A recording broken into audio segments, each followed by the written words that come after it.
మనం ముందుకు వెళ్లకుండా ఆపేది ఏమిటో తెలుసా? అది భయం.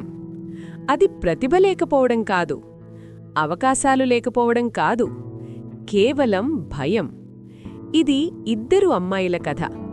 ఒకే కలలు, ఒకే ప్రపంచం.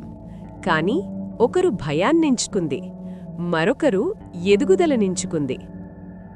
ఒకరోజు వారి టీచర్ ఒక పోటీ గురించి చెప్పారు. పబ్లిక్ స్పీకింగ్ పోటీ. అనన్య గుండె వేగంగా కొట్టుకుంది. ఆమె వెంటనే అనుకుంది, లేదు, నేను చెయ్యలేను.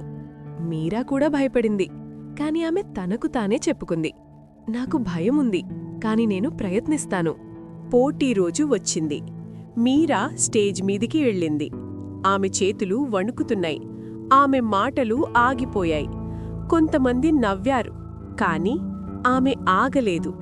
ఒక లోతైన శ్వాస తీసుకుని మళ్లీ మాట్లాడడం ప్రారంభించింది. అనన్య మాత్రం ప్రేక్షకుల మధ్య కూర్చుంది. సేఫ్గా ఉంది, కాని లోపల ఏదో మిస్ అయిందనే ఫీలింగ్. మీరా ఆ పోటీ గెలవలేదు, కాని ఆమె మారిపోయింది. ఆమె మళ్లీ ప్రయత్నించింది, మళ్లీ తప్పులు చేసింది, మళ్లీ నేర్చుకుంది. రోజులు గడిచాయి. ఆమె నమ్మకం పెరిగింది. ఆమె భయం తగ్గింది. మళ్లీ ఒకరోజు మరో పోటీ వచ్చింది. ఈసారి మీరా ధైర్యంగా స్టేజ్ మీదకు వెళ్ళింది.